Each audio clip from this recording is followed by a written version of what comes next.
Bye.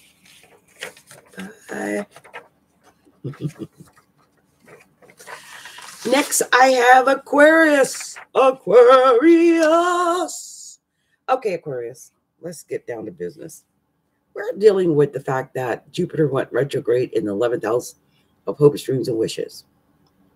And Saturn and Pluto are going retrograde in the 12th house. And Saturn and Pluto are going retrograde in the 12th house. So what this tells me is that after the 24th, if you've been dealing with some internal issues, internal doubts, internal strife, internal pain,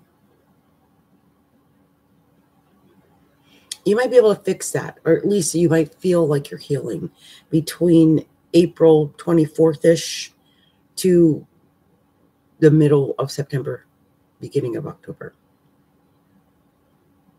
And I would use the time when Saturn and Pluto are retrograding in the 12th house to heal deeply hidden subconscious things, behavioral patterns.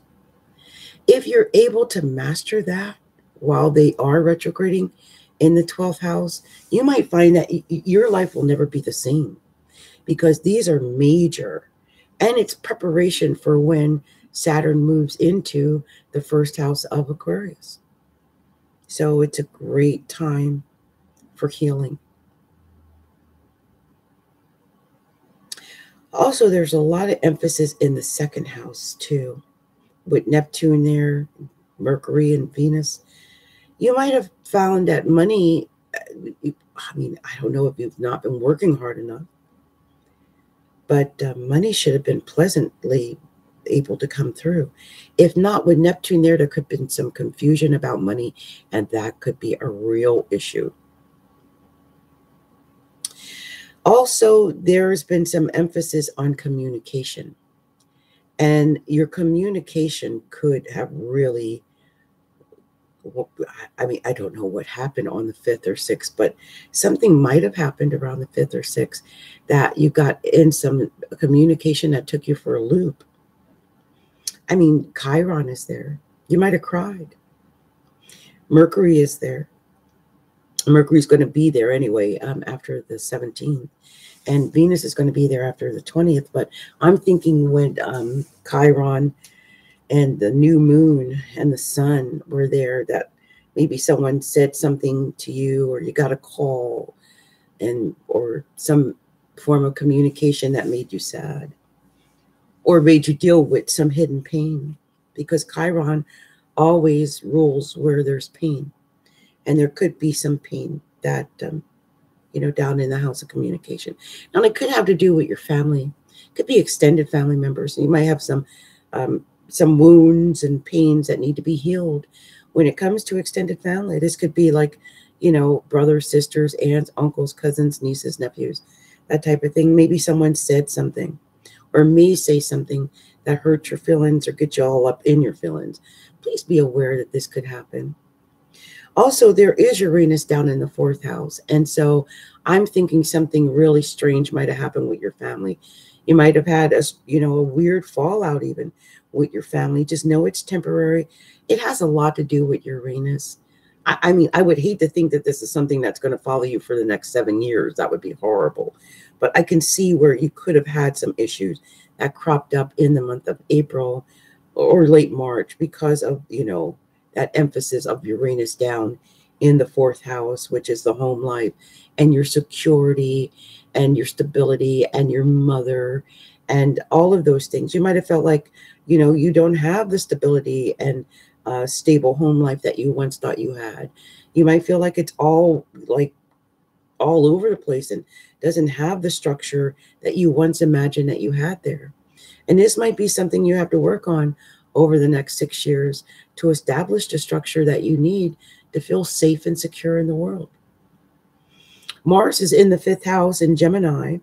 And when Mars is in the 5th house, it is telling me that you might have a desire to push forward or move toward love relationships and romance more than you have before. Dating, romance, love affairs, all of these are possible.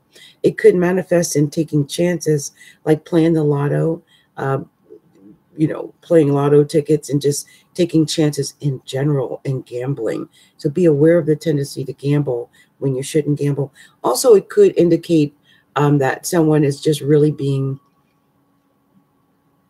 more forceful in their desire to move forward, to have their own business or work for themselves or be an entrepreneur. I can see that occurring as well.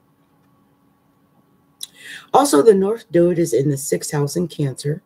This could indicate that you need to focus on areas like your health and your work, but it could also indicate that if you are more compassionate and nurturing with yourself and with others that you work with, or even your clientele or customers at work, that's what's going to be more, or make it better for you, or make things more successful for you.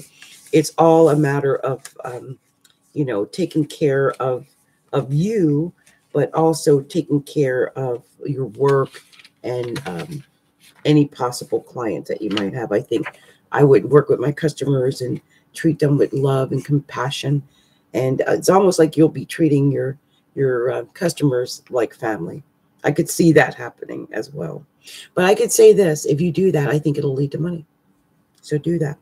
Oh, and finally, there is going to be a full moon on the 19th in Libra. That's your 9th house. You know that? That's your 9th house. That to me means you're going to be having issues around things like your philosophy, the way you look at life,